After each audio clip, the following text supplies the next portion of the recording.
ಕನ್ನಡದ ಮಾತು ಚೆನ್ನ, ಕನ್ನಡದ ನೆಲ ಚೆನ್ನ, ಕನ್ನಡಿಗರ ಮನಸ್ಸು ಚಿನ್ನ. 9 ವರ್ಷಗಳ ಸಾಮಾಜಿಕ ಮಾಧ್ಯಮ ಅಸ್ತಿತ್ವ ಹೊಂದಿರುವ ಬಹುಮುಖ ಪ್ರತಿಭೆ. ಕನ್ನಡದ ನೆಲ ಚೆನ್ನ, ಕನ್ನಡಿಗರ ಮನಸ್ಸು ಚಿನ್ನ.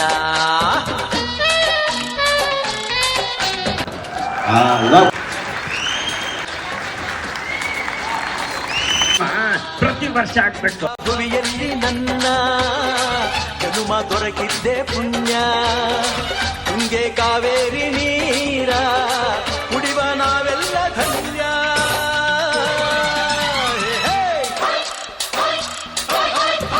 ಕನ್ನಡದ ಮಾತು ಚೆನ್ನ, ಕನ್ನಡದ ನೆಲ ಚೆನ್ನ, ಕನ್ನಡಿಗರ ಮನಸ್ಸು ಚಿನ್ನ.